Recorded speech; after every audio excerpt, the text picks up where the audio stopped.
escuchan? Bueno. Espérate. Hola, buenas tardes. Bueno, pues vamos a comenzar con el live que habíamos acordado, donde vamos a estar respondiendo preguntas que ustedes puedan tener con respecto a la salud mental. Y bueno, pues antes de comenzar o dar inicio con las preguntas, voy a presentar al personal que trabajamos aquí en Psicovida Coyotepec. Voy a empezar por mi compañera Lisette. Ella es la psicóloga Lisette y ella maneja el enfoque cognitivo-conductual. Presento también a mi colega Noemí Saray, y ella también maneja el enfoque cognitivo-conductual. Presento a mi compañero, el psicólogo Raimundo. También él maneja parte del enfoque cognitivo-conductual. Y presento a la psicóloga Julia. Ella también es enfoque cognitivo-conductual. Presento también a las colaboradoras en recepción. Presento a Alejandra. Ella es nuestra recepcionista también. Y presento a la jefa de recepción, Meili. Entonces también nos acompaña. Y también es aparte de ser la jefa de recepción, es una futura psicóloga, está estudiando psicología. Bueno, pues, y la que falta, pues soy yo. Mi nombre es Talía, yo soy psicoterapeuta gestal, ese es mi enfoque. Bueno, vamos a empezar con mis compañeros que les compartan algo de lo que han trabajado. Voy a ceder la palabra de este lado con mi compañera Julia. ¿En lo que es trabajado?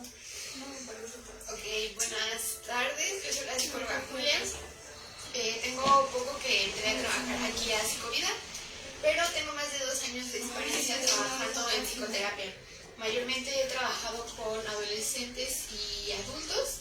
He trabajado desde abuso, desde comunicación, autoestima y diferentes circunstancias que en algún momento los adolescentes pueden llegar a presentar. Yo le comparto a la colega Noemí.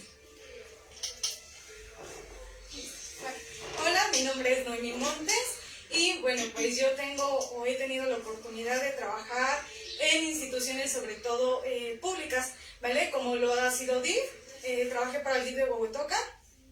Estuve dando atención igual a pacientes de todas las edades y sobre todo estuve en un centro de rehabilitación integral, un URIS. Ahí pues estuve dando atención y valoraciones en autismo y TDAH. También he tenido experiencia y oportunidad de trabajar en un centro penitenciario, en el centro penitenciario de Cuautitlán, y nos dedicábamos a hacer historias clínicas, expedientes y elaborar estudios de personalidad. Entonces, bueno, esa es mi experiencia y le comparto el micrófono al compañero Ray. Gracias, ¿qué tal? Muy buenas tardes. Mi nombre es Raimundo Contreras. Tengo aproximadamente 14 años de experiencia trabajando en la psicoterapia. He trabajado en diferentes DIF. Trabajé en el DIF de Coyotepec, en el DIF de Teoloyucan, en el DIF de Cuautitlán. He llevado varias coordinaciones del área de psicología en estos lugares. Entonces, he tenido la oportunidad de abordar temas relacionados a la salud mental a población en general. Mi último trabajo, aparte de todo esto, fue en la Procuraduría de Protección de Niñas, Niños y Adolescentes del sistema DIF Cuautitlán, donde básicamente se abordaban temas de maltrato y temas principalmente jurídicos, y actualmente llevo 3 años trabajando en Psicovida. Gracias.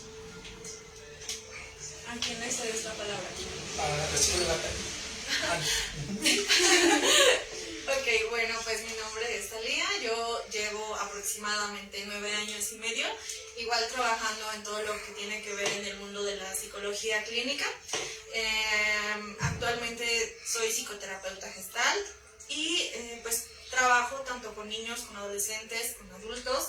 También estuve trabajando un tiempo en empresas, pero de ahí decidí que lo mío es lo clínico, me gusta, me apasiona, y pues también trabajo con niños dando terapia de lenguaje, terapia de aprendizaje, y es una pasión más que se suma igual a mi trabajo.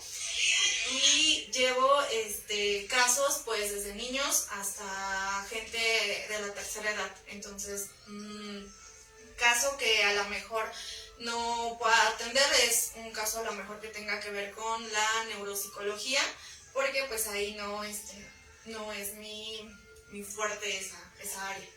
Bueno, pues ahora le paso el micrófono a mi compañera Liz. Hola, ¿qué tal? Muy buenas tardes, gracias por acompañarnos a este en vivo. Soy la psicóloga Lisset. Actualmente tengo más de un año de experiencia. Estuve trabajando en la institución DIF de Huehuetoca. Actualmente trabajo en 3 consultorios privados y la población que he trabajado son adolescentes, adultos y niños. La población que más manejo son adolescentes y adultos. Los casos que he recibido son de dependencia emocional, ansiedad, depresión, entre otros. Vamos a comenzar con la ronda de preguntas. Recuerden que si alguno de ustedes quiere hacer una pregunta, puede dejarla en el chat y con gusto la leen las anfitrionas de este video.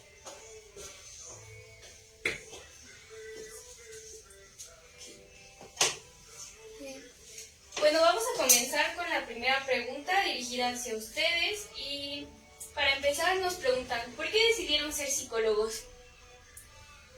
No sé, ¿quién quiere empezar? Ok, hola de nuevo. Yo decidí que quería estudiar psicología porque en realidad el área de la salud siempre ha sido mi pasión.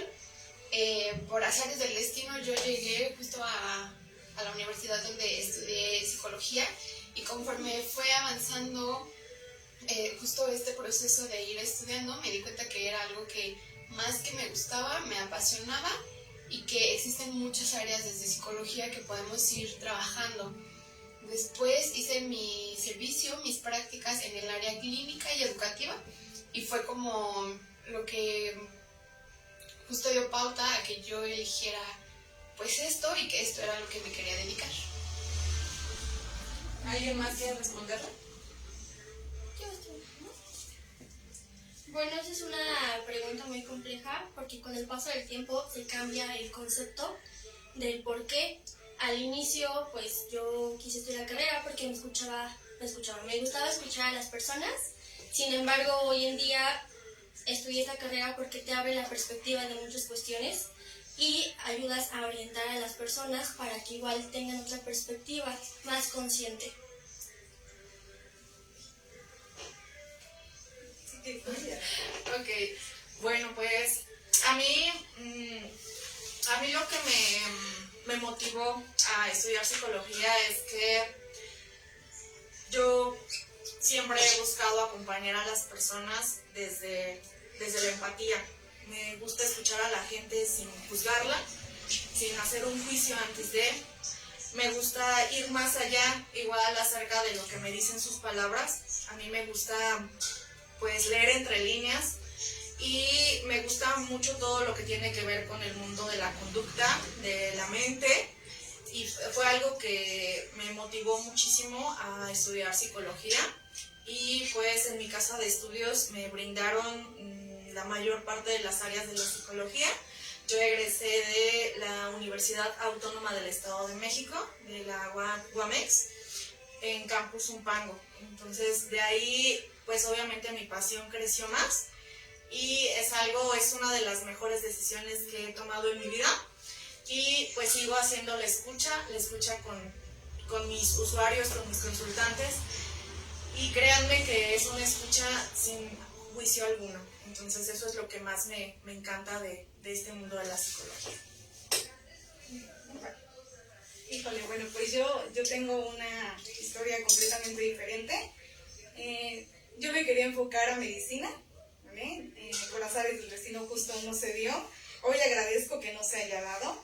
La verdad es que también a mí la psicología es algo que me apasiona muchísimo. Yo les puedo compartir que cuando yo entré, pues tenía ambas opciones, ¿no? O sea, o me regresaba a medicina o seguía estudiando psicología. Entonces creo que por algo pues también dudé estar en medicina y ya una vez conociendo como las áreas en las que puedes desenfocarte dentro de este ámbito psicológico, pues me interesó muchísimo más esto y hoy pues amo mi trabajo. Solo de eso lo puedo resumir. Ok, ¿quieres responderle? Pues básicamente es una búsqueda constante de conocimiento. La psicología es una ciencia muy extensa y que apasiona bastante el entenderla para poder precisamente, considero que primero conocerse a uno, uno está buscando de manera constante ciertas respuestas y vaya que a mí la psicología me empezó a gustar desde que era adolescente. Y siempre tuve afinidad ante estos temas que para mí son muy importantes y ahora poder compartir, poder ayudar a las personas desde este lado que nos toca día a día, que verdaderamente no es algo fácil, es una gran labor, pero también conlleva mucha responsabilidad. Es maravilloso, verdaderamente cambia la vida y la cambia para bien. Gracias. Muy bien. Siguiente pregunta, por favor. ¿Creen que se necesitan cualidades específicas para poder ser un buen psicólogo?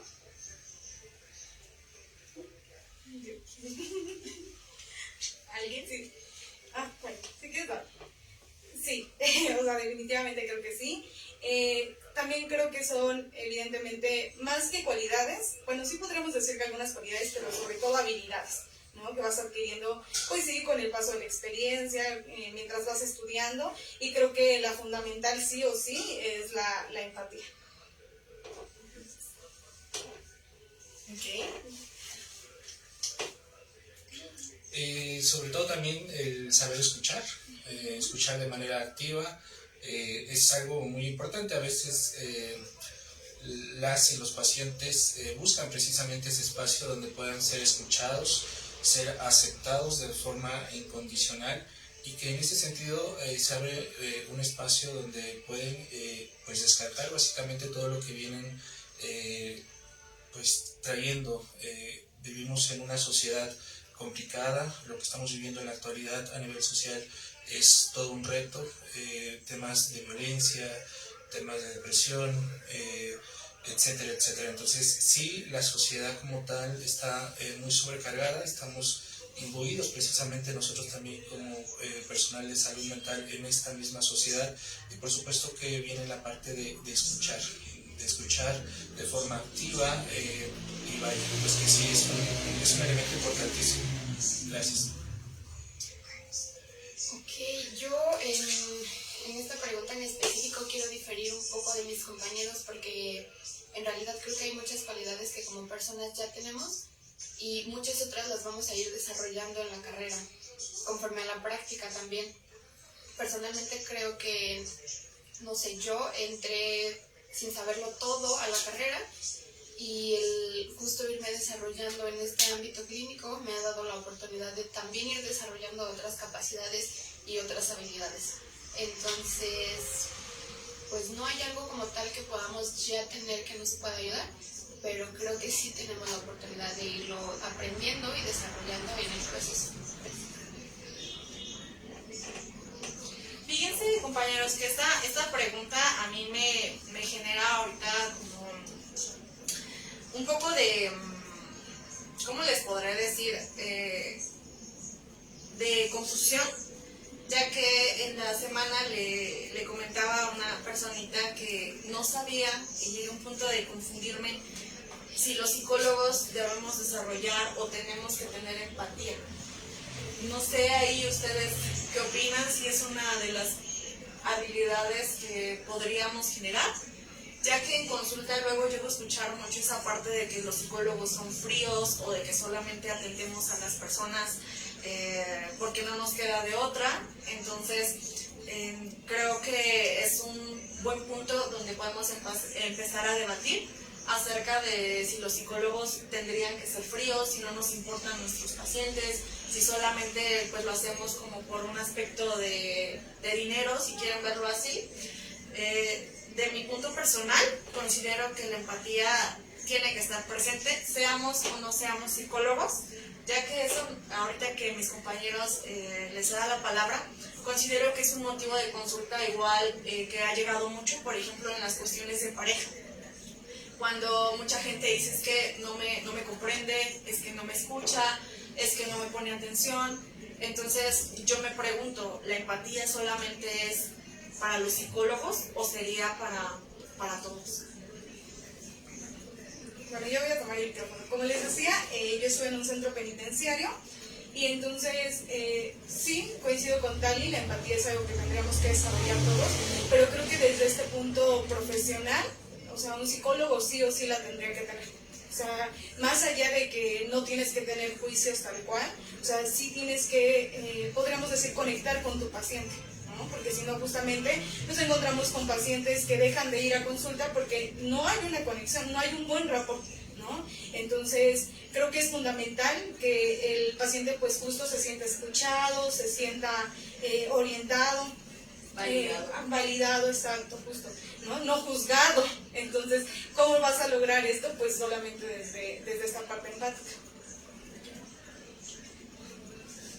Yo también concuerdo con la respuesta de mis compañeras. Sin embargo, sí somos empáticos los psicólogos y tratamos que el paciente también, de otro modo, con él mismo o con las personas a su alrededor. Pero claro que hay una línea de la empatía. ¿Por qué? Porque nos regimos del código ético del psicólogo. Entonces, hay circunstancias que no podemos hacer porque estamos rompiendo ese límite. Aunque muchas personas digan, no, es que es frío, o es que me habla muy golpeado, es que a veces pues se requiere esa situación, pero no significa que no tengamos empatía y que también nos llega a doler ciertas cosas del paciente, pero no lo llegamos a demostrar. No sé qué opinan ustedes, compañeros, sobre esta respuesta.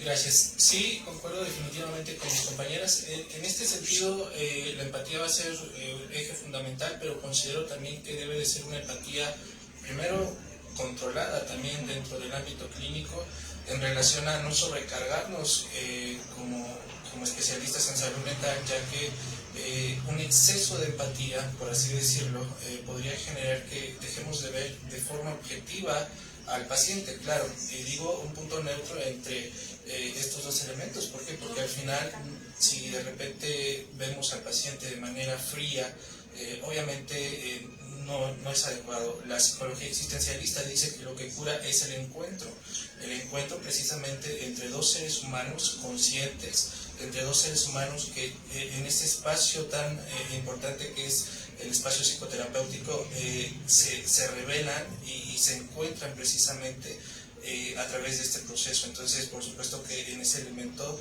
la empatía va a ser un elemento fundamental. Gracias. Acá en el chat nos preguntan, ¿cuál ha sido la experiencia que cambió su forma de entender la mente humana a lo largo de su carrera como psicólogos? ¿Quién quisiera comenzar?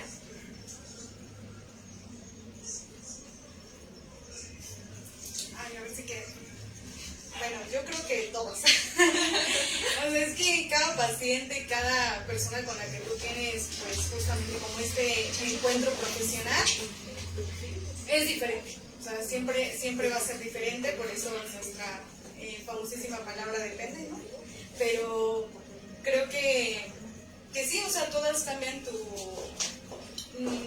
a nivel profesional todos tienen algo que aportar.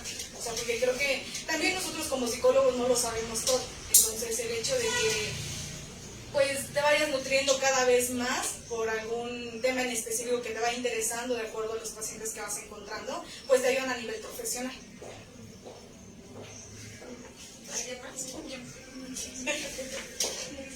Igual concuerdo un poco con lo que comenta mi colega. Algo que yo llego a comentarle a mis pacientes es algo de no todas, no todos, no siempre, no nunca.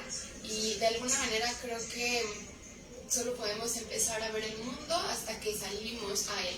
El empezar a descubrir la mente de cada persona y ver que justo lo que puede funcionar con uno no significa que va a funcionar con alguien más. Entonces justo creo que se relaciona mucho con la pregunta, porque no todo el conocimiento nos va a servir con todas las personas de igual forma. Y eso habla de que nosotros también nos podemos ir adaptando no al paciente, Y justo como dice mi compañera, no lo sabemos todo, pero en la medida de lo posible buscamos poder acompañar a la persona.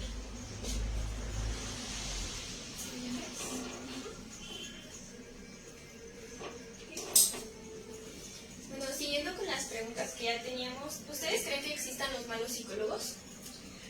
Uy, ok, pues yo considero que no es que existan malos psicólogos, sino simplemente tal vez no se ha llevado un buen desempeño del trabajo, o incluso pues se ha violado el código ético, ¿no? También pues considero que es una pregunta muy subjetiva, porque pues puede también depender de cada persona, ¿no? Por ejemplo, con el tema de los enfoques, ¿no? O sea, pensando que a lo mejor todavía hay como una especie de que algún enfoque es mejor, etcétera, ¿no? Entonces, yo no aseguraría que hay malos psicólogos, sino tal vez una pequeña desinformación, incluso malos entendidos a lo mejor en la situación de querer entender a la psicología o querer como encasillarla en solamente una cosa. Considero que de mi parte no habría malos psicólogos, sino hay una mala información. ¿Alguien más?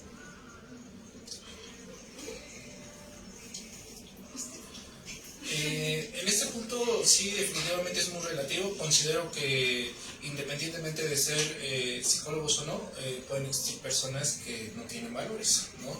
Y es una realidad y que hay una carencia precisamente de estos elementos. Por ejemplo, a mí me gustaría compartir pues la experiencia en los ámbitos jurídicos, forenses, por ejemplo, en el tema de determinar viabilidad para hacerse cargo de guardia y custodia. Ahí obviamente el personal de psicología siempre está en un ambiente de mucha controversia, estamos siempre bajo mucha presión y por supuesto que en algún momento se llega a determinar elementos que tal vez a una de las partes pues no les va a gustar, y es ahí donde muchas veces viene la crítica, viene esta cuestión de enojarse con el resultado, pero bueno, esto es relativo. ¿Por qué? Porque no siempre los resultados que se brinden van a ser pues aceptables para todos, más en este tipo de temas que las controversias pues bueno son importantes. Algo que siento que también influye es que muchas veces como personas asistimos a lugares o con personas que se hacen llamar psicólogos y en realidad no lo son, o que en realidad no tienen la preparación justo para ser psicólogos. Entonces, de alguna manera esto puede llegar a que generalicen y justo eso, ¿no? Es decir, pues es que si con este psicólogo me fue mal, significa que todos son malos, ¿no? También va a depender mucho el tipo de conexión o el tipo de vínculo que se establezca en terapia. Muchas veces nosotros como terapeutas, como psicólogos, queremos dar el mejor apoyo, el mejor acompañamiento, pero si en algún momento como pacientes no nos sentimos cómodos, no sentimos que de alguna manera es lo que necesitamos, también puede generar que pues justo hagamos un juicio importante y a partir de eso pues ya decir, generalizar, pues que los psicólogos en realidad son malos de alguna manera.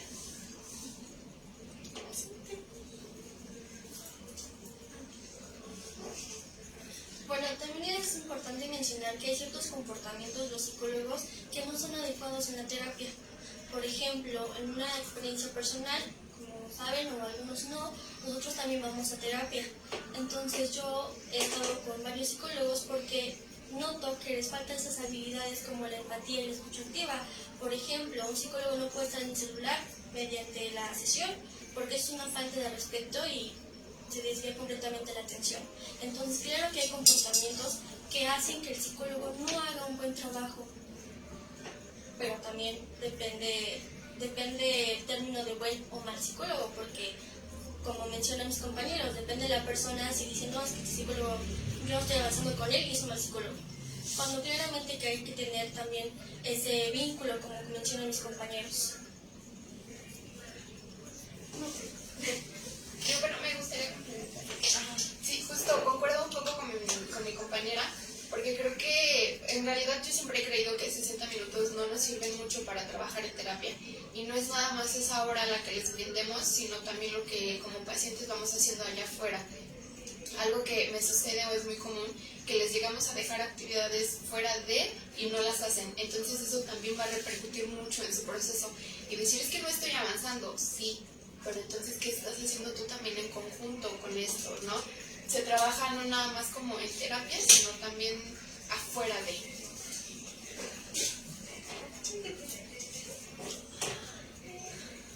También nos preguntan, ¿qué mitos sobre la psicología desearían que dejara de existir?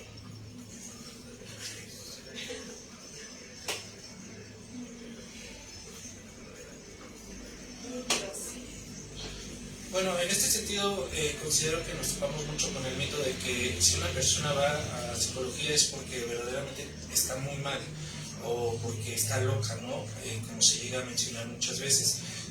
Considero que todas y todos en determinados momentos, independientemente de las situaciones, requerimos la atención psicológica como un acompañamiento precisamente para mejorar nuestra calidad de vida, prevenir en este caso trastornos emocionales y por supuesto potencializar habilidades y capacidades. Si en este sentido, por ejemplo, a nivel social se diera un peso importante al tema de la educación psicológica en instituciones educativas, que se está haciendo y que verdaderamente se está abriendo un auge, considero que todavía falta mucho. Falta mucho aquí en Coyotepec. Bueno, pues me ha tocado trabajar directamente en primarias, secundarias, etcétera, etcétera, por parte del gobierno, por parte de DIF, y evidentemente hay mucha necesidad en relación a este tipo de servicios. A veces, pues vaya, por ejemplo, los servicios de gobierno se quedan cortos, definitivamente.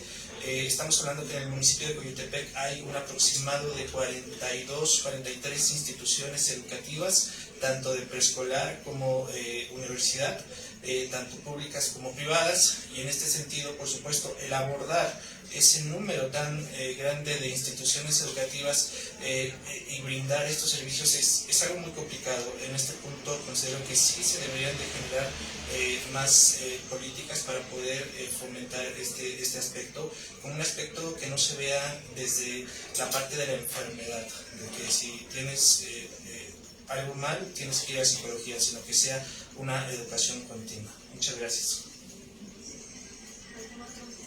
Creo que yo tengo.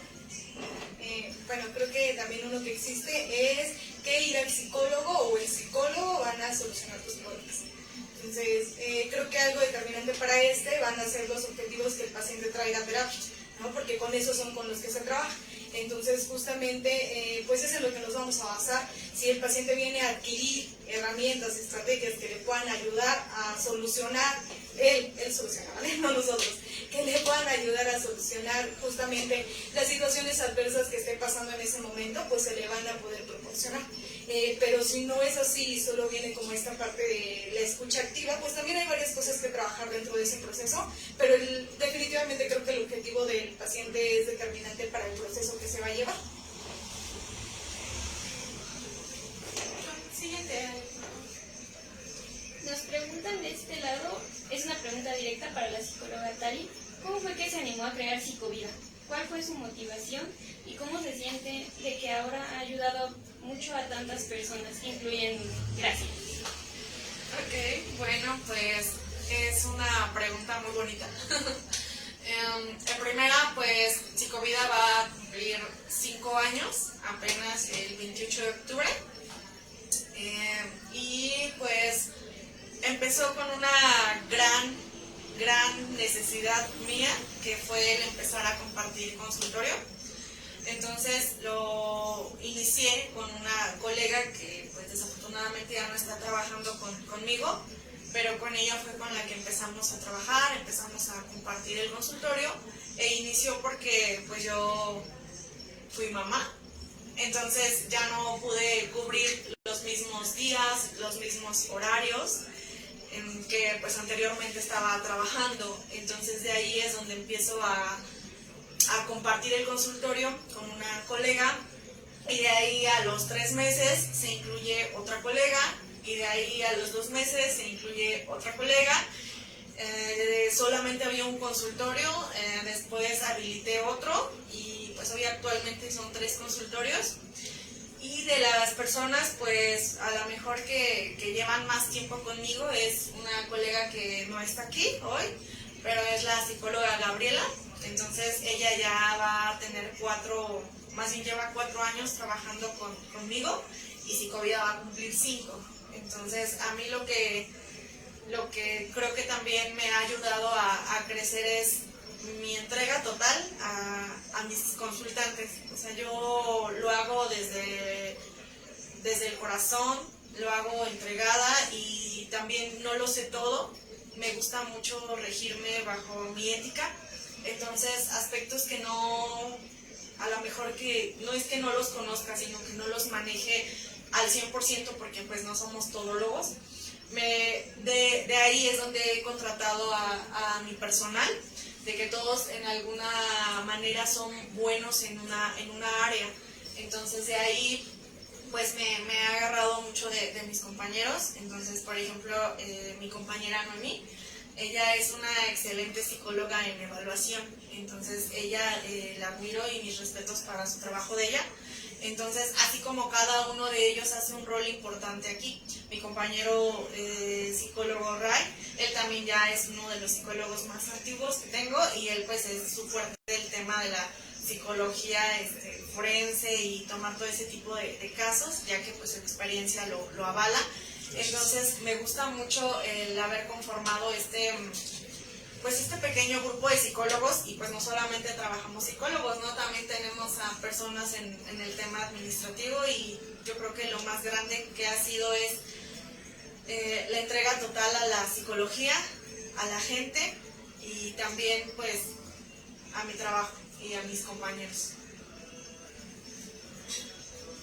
Bueno, siguiendo con otra pregunta, ¿creen que su trabajo es peligroso?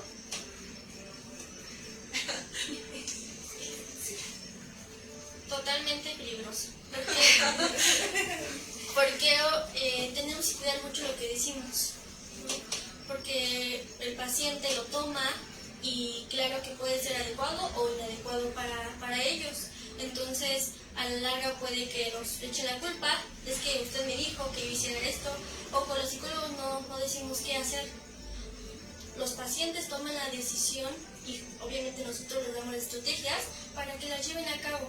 Claro, es su decisión, pueden hacerlo o no, y es válido.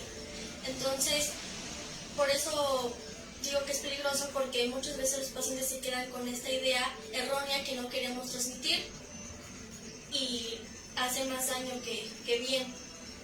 También con los trastornos, quiero pasar el micrófono a la escuela de mí, porque ella ha pasado por esas experiencias.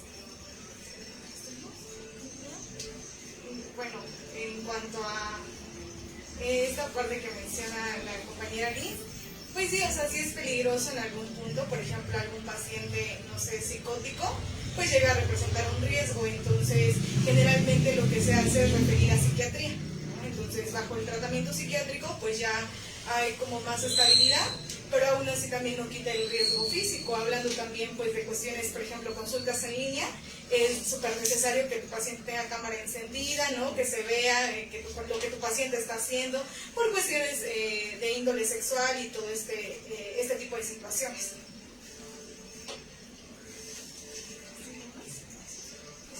Justo, creo que se vuelve peligroso tanto como para ellos como para nosotros. Desde mi experiencia me ha tocado atender pacientes que llegan en estado de ebriedad, en estado inconveniente. Entonces, de alguna manera, pues justo en las sesiones solo somos el paciente y yo, y pues el permanecer solos con alguna persona que está pues en ese estado se vuelve peligroso. Justo como comenta la compañera, el que tengan algún trastorno, el que vengan con por ejemplo, alguna vez me llegó a pasar un paciente con TLP, entonces de alguna manera se vuelve un tanto riesgoso estar solos con el paciente, más que lo que nosotros les podemos decir, sino cómo ellos pueden llegar a actuar o a sentirse. Y también eso hacia nosotros y hacia ellos, justo cómo pueden interpretar lo que nosotros les podemos llegar a decir y que obviamente va a generar un impacto en ellos.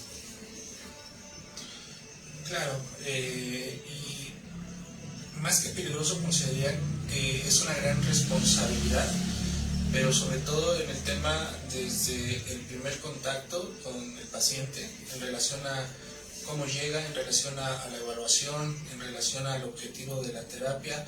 Desde ahí nos vemos en la necesidad precisamente de hacer una valoración precisamente para ver si tenemos la capacidad de atenderlo o incluso de poder referirlo.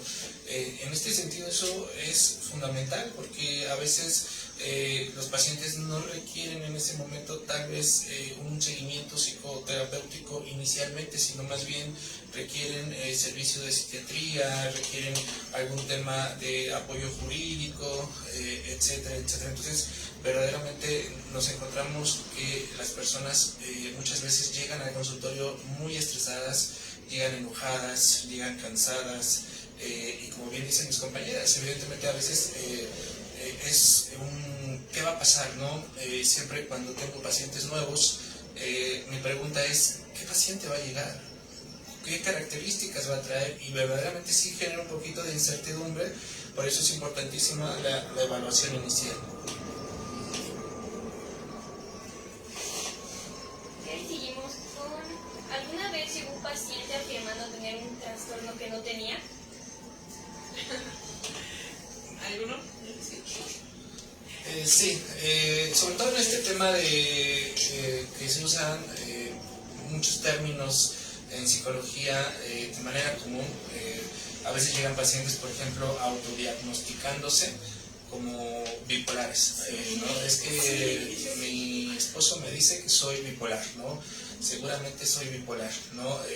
Viene este tema del narcisismo, ¿no? Que está también muy de auge y que a veces se diagnostica, ¿no? Es que mi esposo es narcisista, es que, por supuesto, hay indicadores, ¿no? Pero de repente los pacientes asumen ciertas entidades diagnósticas como reales y verdaderamente no es que estén viviendo eso. O muchos pacientes que refieren evidentemente tener cierta entidad y cuando en realidad sabemos que más bien es un mecanismo de defensa que busca evadir otras situaciones. Por eso el diagnóstico se debe de hacer de forma diferencial y con una serie de entrecruzamiento de información precisamente para poder llegar al verdadero diagnóstico. A veces el diagnóstico va a ser solo una impresión diagnóstica, no un diagnóstico definitivo, pero sí definitivamente. Justo como lo dice mi colega, creo que como personas, o me ha tocado mucho ver justo pacientes que tienen esta fuerte necesidad de querer saber qué sucede con ellos mismos. Y algo que pasa mucho es como vi un TikTok y él era un psicólogo y él decía, si tienes estas características, tienes este trastorno, ¿no? Entonces de alguna manera como que se apropian de ello y dicen, sí, sí es cierto, y de alguna manera empiezan a vivir con eso que ellos creen que es un diagnóstico, ¿no? También me ha pasado que llegan diciendo, es que mi familia dice que yo soy justo bipolar porque estoy feliz y después estoy enojado y después ya estoy otra vez feliz. Entonces como esa variación o no tener justo el conocimiento, la apertura de ver qué es más allá un trastorno, es decir, o adjudicarse como, sí, seguro es esto y yo voy a llegar a terapia ya con un diagnóstico, cuando en realidad para dar un diagnóstico se requieren de muchas cosas, no solo características, no solo un pequeño test que encontramos en TikTok, por ejemplo.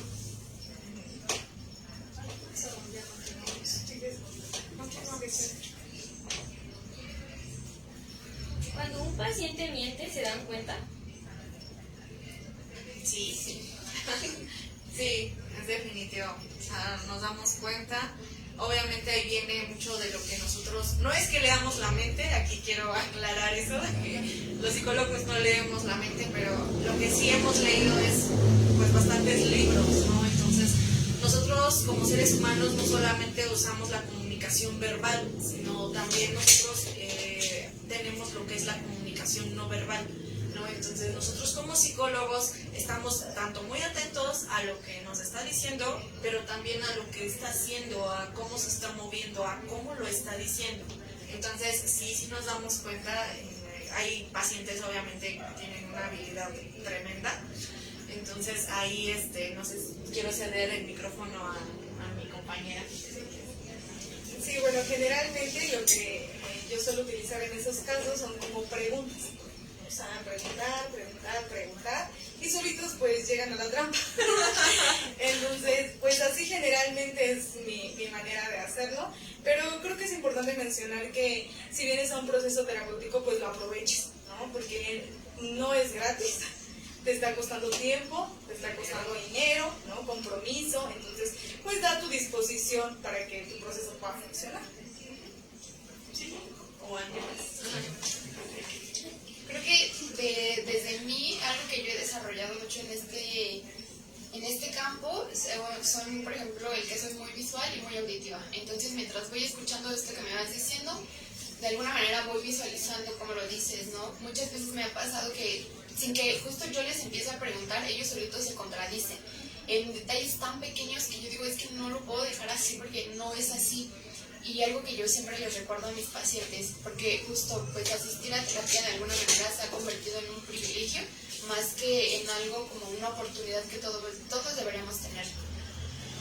Pues en realidad si tú me vas a hablar con mentiras, yo voy a trabajar con mentiras, porque pues en realidad el que quiere el proceso es el paciente, y si el paciente se va a centrar en mentiras, pues justo no va a avanzar, pero tampoco lo puedo obligar a que me hable con toda la verdad. Y más que hablarme con la verdad, también que tanto se siente en confianza en terapia como para hablar de justo esto que vas sintiendo.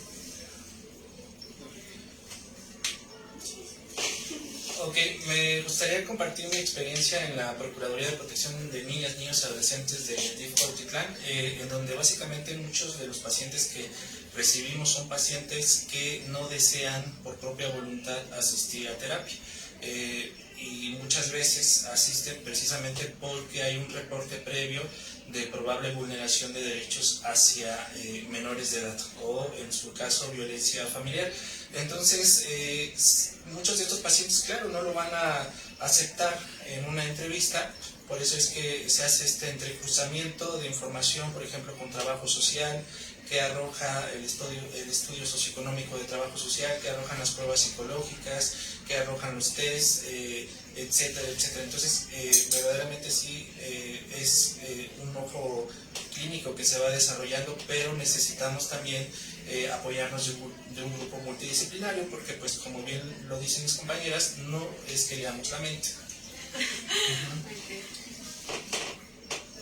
Bueno, quiero terminar esta pregunta con un comentario breve. Sí podemos identificar cuando la persona miente, pero también es importante saber por qué lo está haciendo. Porque a veces el paciente tiene una dificultad para aceptar la realidad y también por vergüenza omite cierta información o la modifica. Algunos pacientes lo hacen para no quedar mal y que la otra persona quede mal. Entonces, conforme va pasando el proceso, obviamente ya es ahí cuando nos dicen, psicóloga, ¿sabes qué? Mentí sobre esto, no era así. Pero te das cuenta el por qué lo hizo. No siempre es porque sea mitómana o le guste mentir, sino porque hay una verdad detrás de eso. Bueno, sigamos con las preguntas en vivo y dice Aricerón, ¿qué hace cuando sienten que no están bien emocionalmente y aún así deben atender a sus pacientes?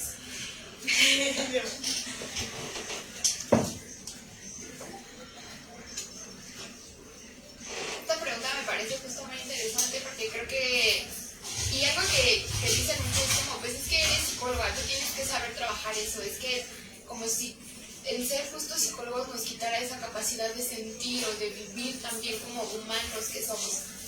Pero personalmente creo que no podemos, bueno, yo desde mí creo que no podemos trabajar con un paciente cuando hay algo en nosotros que nos está incomodando. No porque tenga algo que ver con el paciente, pero sí con nosotros. Y así como nos tomamos el tiempo de estar con ustedes, de acompañarlos y de guiarlos, creo que también nosotros nos podemos tomar justo el tiempo de que alguien nos acompañe y nos guíe. Y de alguna manera el que alguien nos acompañe y nos guíe también se puede ver repercutido en cómo nosotros trabajamos con ustedes. El trabajo no es igual cuando no nos sentimos bien emocionalmente, entonces no le veo mucho sentido a trabajar de esa forma. Sin embargo, yo creo que aquí, pues muchas ocasiones lo hemos hecho, o hablo de mi persona, porque pues día a día nos pasan cosas. Como les comentaba hace rato, pues soy madre de familia, obviamente pues tengo una vida, nosotros como psicólogos también tenemos una vida, y pues aquí va a lo mejor a diferir algo, ¿no? De que pues nosotros podemos saber las cosas, pero pues no nuestros familiares, ¿no? En nuestro código ético nos prohíbe obviamente terapiar a mi pareja, terapiar a mi hijo, terapiar a mi familia, entonces pues las cuestiones emocionales siempre están presentes. Sin embargo, un maestro en la maestría a mí me compartía y me decía eso que te está afectando y que a lo mejor está ya mermando el proceso de terapia. Ahí sí, lo que hacemos es hacer una derivación. Pero algo que yo he aprendido en este tiempo que llevo trabajando es, pues obviamente no todos los días que trabajo estoy bien emocionalmente, ¿no? Pero yo sano también al mismo tiempo con ustedes. Aprendo con ustedes, obviamente siempre guiándome en lo ético, en lo profesional y no pensando en mí, ¿no? Entonces algo que aquí a mí me ayuda es no pensar en mí, porque el paciente no es mío, ¿no? O sea, no soy yo. Entonces algo que sí trato de hacer es tomarme un tiempo para mí, descansar, o a lo mejor en ese tiempo que el paciente llegó un poco tarde, pues respirar, tomar agua, salir, escuchar a lo mejor un poco de música, es algo que a mí me ayuda mucho, y pues obviamente trabajarlo en terapia personal nosotros mismos. Siguiente. ¿Creen que las redes sociales han influido de forma negativa en la salud mental?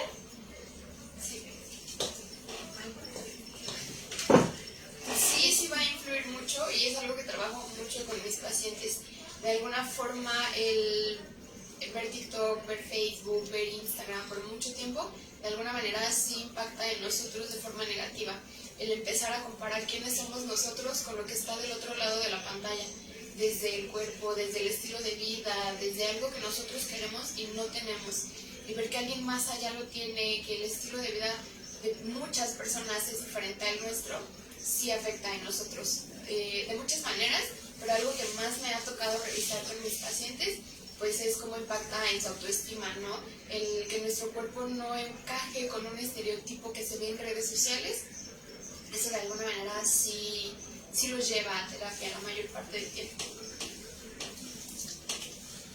Ok, sí, definitivamente es un tema muy importante. Vemos cómo las personas en muchas ocasiones no llegan a diferenciar entre información verdadera e información falsa, y de repente vemos cómo muchas personas se toman pues como ciertas pues verdades que no son así, y que más que ayudar pues terminan perjudicando bastante a las personas, porque también se maneja una desinformación tremenda, y vaya que eso sí afecta. Bueno, hay muchas formas en las que afecta, pero vamos de lo más general a lo más específico, ¿no? Bueno, desde lo más general, los hábitos que genera. O sea, los hábitos que genera evidentemente van a traer consecuencias a nivel físico, que afectan también a nivel emocional.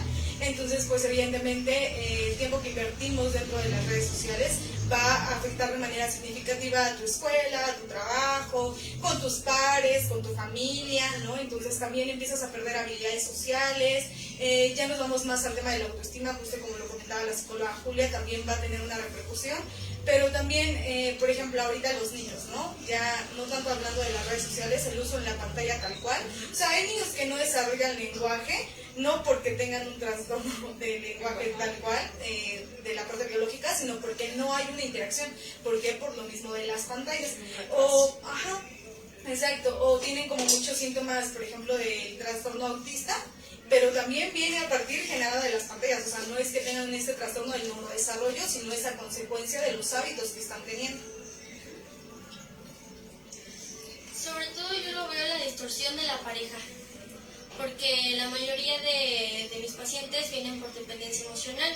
Entonces, claro que en las redes sociales ya se está dando como un valor a la pareja, como es que él tiene que saber lo que yo quiero porque se supone que me quiere. Entonces son esas distorsiones cognitivas que hacen generar el malestar en el paciente, cuando en realidad eso no es cierto. Al final, por eso nuestro trabajo es orientar al paciente y cuestionarlo, ¿no? Existe un modelo que se llama ABC, cognitivo-conductual, que nos ayuda mucho a esto, a cambiar y reestructurar la cognición y el pensamiento que está teniendo en la percepción de de lo que está viendo y escuchando. Sí, aquí quisiera agregar algo muy importante que comenta la compañera, precisamente ese tema de crear una realidad y tomarla como verdad. Por ejemplo, problemas de pareja en donde dicen es que no le dio like a mi publicación y seguramente ya no me ama, o le dio like a la publicación de alguien más y seguramente tiene una relación. Hablamos de esta construcción social de la realidad que de alguna manera genera todo lo que tiene que ver con redes sociales y que literal está generando una confusión tremenda porque se empieza a dar más peso a estas redes sociales que verdaderamente la realidad, verdaderamente el encuentro, verdaderamente lo que se vive día a día. Entonces es un tema complicado, nos vamos a enfrentar a situaciones todavía más difíciles. Considero, por ejemplo, el tema de la IA en relación a todo lo que se publica.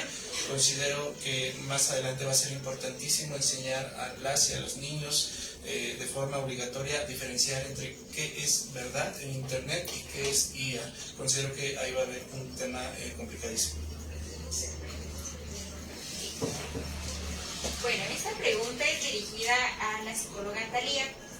Dice, ¿cómo puedo manejar a niños de entre 7 y 8 antes, durante y después de una separación de sus padres y no afectarlos emocionalmente? Ok. El tema de separaciones, divorcios, porque no son lo mismo, es igual un tema muy común que nos llega igual a consulta. Sin embargo, algo aquí que tenemos que saber, y yo creo que mis compañeros van a estar de acuerdo, es que de alguna manera los niños se van a ver afectados. O sea, el proceso es lo que va a contar, o sea, cómo lo van a hacer. Si ustedes llevan una separación, por decirlo así, en la forma de la paz, obviamente se van a ver menos repercusiones negativas, porque siempre va a haber afectaciones a los niños.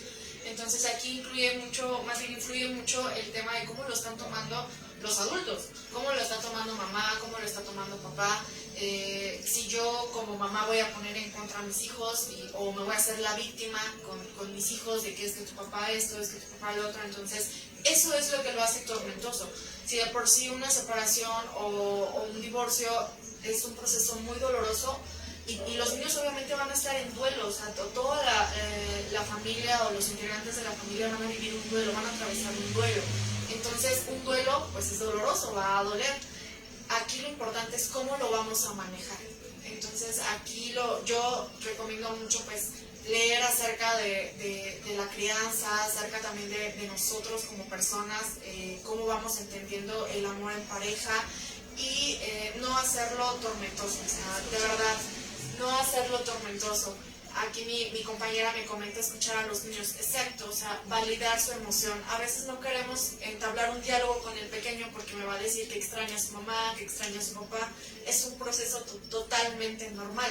Aquí yo lo vería más por el tema del adulto, o sea, ¿por qué no quiere abrir ese diálogo con el niño, no? Entonces reprimimos emociones, lo hacemos más cruel. Y considero que eso es lo que merma ya la salud mental, no solamente del niño, sino de los padres. ¿Alguien más quiere complementar esa pregunta?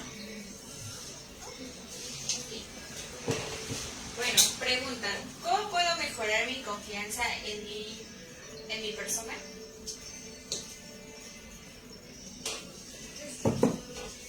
Ay, híjole, es que la confianza creo que sí considero que viene de la autoestima. Bueno, hay muchos factores que influyen, ¿no? Incluso el factor social, pero creo que la parte del autoconocimiento es algo que nos va a dar, pues, esta pauta, tener esta seguridad y esta confianza en nosotros mismos.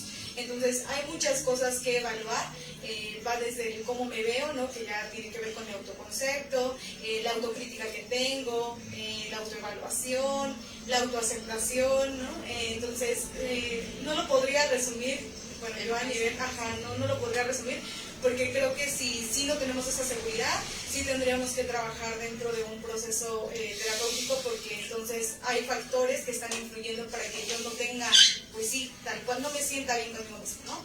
Entonces, yo sí recomendaría ampliamente un proceso terapéutico. ¿Alguien más? O continuamos.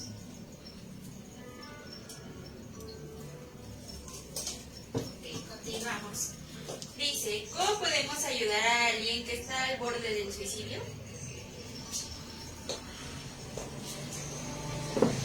Esta pregunta me parece interesante porque no hace mucho estuve brindando talleres por el mes de la prevención del suicidio. Recordemos que septiembre justo fue el mes amarillo y algo que yo les decía a los chicos es que siempre la invitación es a buscar ayuda, siempre, siempre. Como personas que no tenemos un proceso para acompañar a alguien, pues sí se hace justo esa invitación a iniciar un proceso, a acompañarlos. Y también nosotros como personas hacer una red de apoyo, ser alguien en quien puedan confiar, a quien puedan buscar en esos momentos. Porque hablar de suicidio es un tema muy extenso, con muchos mitos, con muchas cosas que podemos hacer. El no invalidar, el acompañar, el no dejar a la persona que está en riesgo sola, ¿no? Entonces, de alguna manera no es nada más invitar a que busque ayuda profesional, sino también ser ese apoyo, el acompañarlo y qué gusto, ¿no? No dejarlo solo.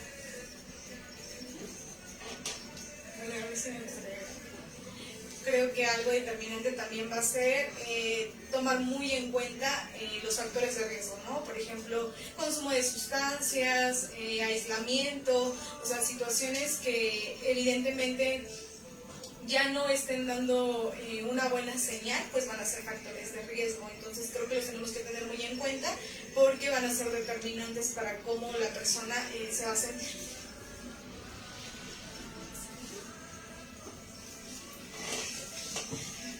La siguiente pregunta es, ¿cómo podemos ayudar a alguien con una fuerte adicción?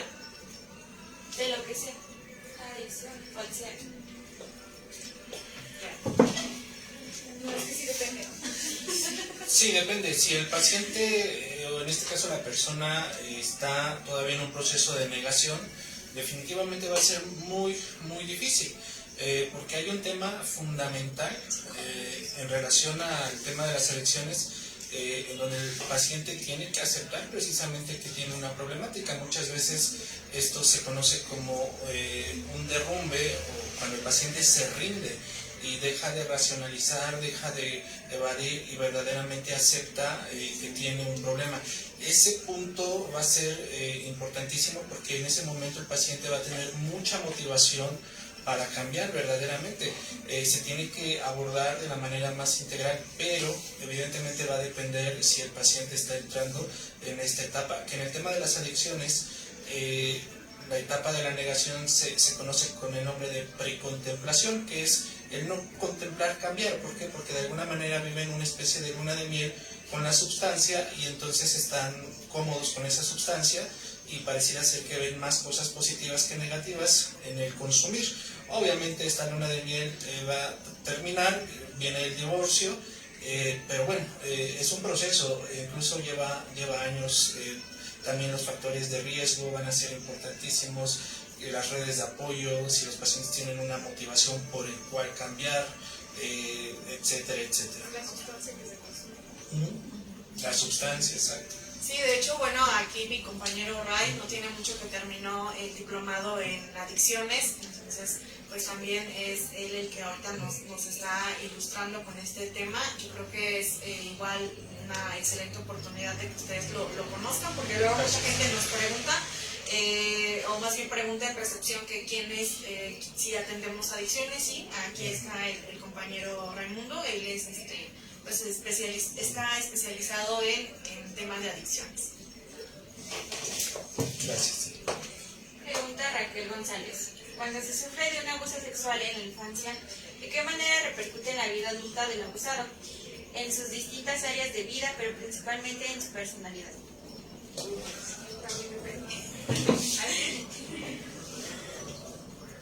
Justo, ¿no? Creo que sí es como una respuesta complicada de dar porque va a depender de muchas cosas. ¿Quién fue la persona que abusó? ¿Cómo fue? ¿En dónde? Pero algo que yo he notado y desde mi experiencia, en tu vida sexual va a afectar muchísimo. Como puede que decidas ya no tener una vida sexual, como puede que decidan que su vida sexual sea todavía más activa, ¿no? Entonces, de alguna manera, en el área sexual puede ser esa, en el área personal, de forma individual, son personas que a veces se aíslan mucho, son personas que cambian hasta su forma de vestir, el perder la confianza, el autoestima, la calidad de vida obviamente va a cambiar de alguna manera. También se llega a ver mucha disociación entre la función consciente y el cuerpo como tal. Cuando el cuerpo ha sido dañado a través de algún abuso o alguna violación, vamos a ver que abuso y violación no son sinónimos, sino que son dos procesos completamente diferentes. Por supuesto que el cuerpo queda disociado. Muchas personas llegan a referir que experimentan su cuerpo como sucio, como manchado, y evidentemente hay una separación entre mente y cuerpo como mecanismo de defensa, y esto, por ejemplo, puede generar problemas de índole somáticos, es decir, en donde la mente genera pues sí, un síntoma, y que este síntoma no por ser generado por la mente significa que sea falso, es un síntoma real. Por ejemplo, anestesias, por ejemplo, problemas de fertilidad, por ejemplo, problemas en la vida sexual como tal. Entonces esto puede generar una infinidad de situaciones, más aparte de que la seguridad del paciente muchas veces queda rota, su estructura yoica queda afectada, y a veces son pacientes que llegan a desarrollar incluso trastornos de personalidad, como es trastorno límite de la personalidad y todos los que tienen que ver en este aspecto.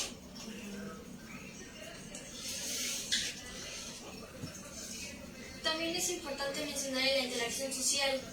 Por ejemplo, si una persona fue abusada sexualmente por un hombre, cambia la interacción social con los varones.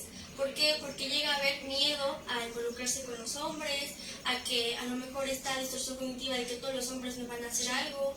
Entonces, tendríamos que ver cómo fue, como lo dice mi compañera, para tener un punto de vista más específico y una intervención, pero eso ya es un proceso psicológico.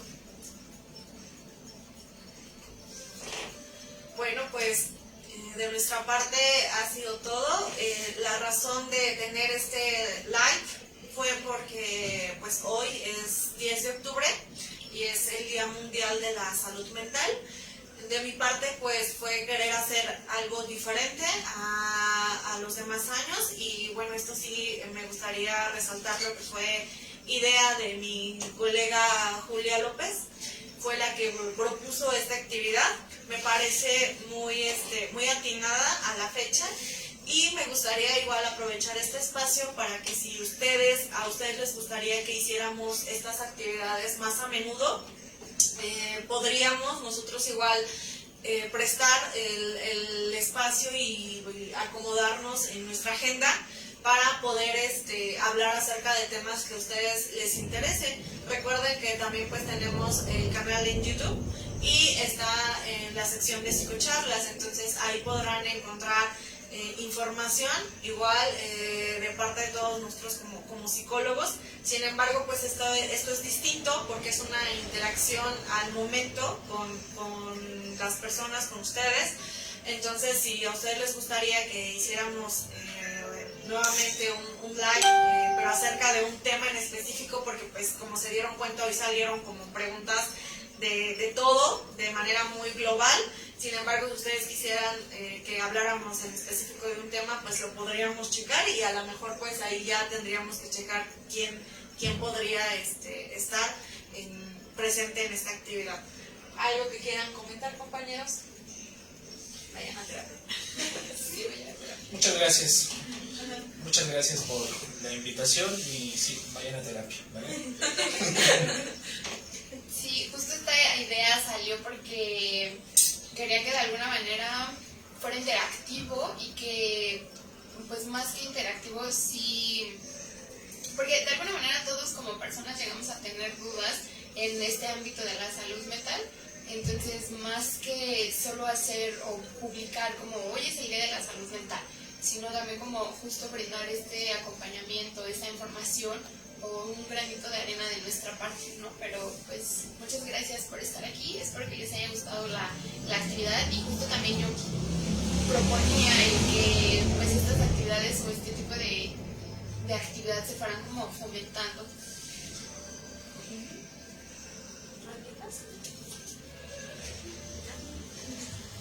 Bueno, pues yo quiero agradecer la presencia de mis compañeros. Sé que todos hicieron este espacio, este huequito para obviamente pues compartirlo con ustedes. Saben que cualquier duda o cualquier situación pues estamos a sus órdenes. El número de WhatsApp es 55 14 05 33 81. Ahí podrán buscar asesoría. Tenemos los servicios tanto de terapia psicológica individual a niños, adolescentes, adultos. Contamos también con lo que es la terapia de pareja, terapia familiar, terapia de lenguaje, terapia de aprendizaje. ¿Sale? Y pues como hace ratito lo mencioné, también con el tema de las adicciones. Entonces, pues de nuestra parte ha sido todo. Muchas gracias por estar en esta transmisión y pues nos estamos viendo. Hasta luego. Bye.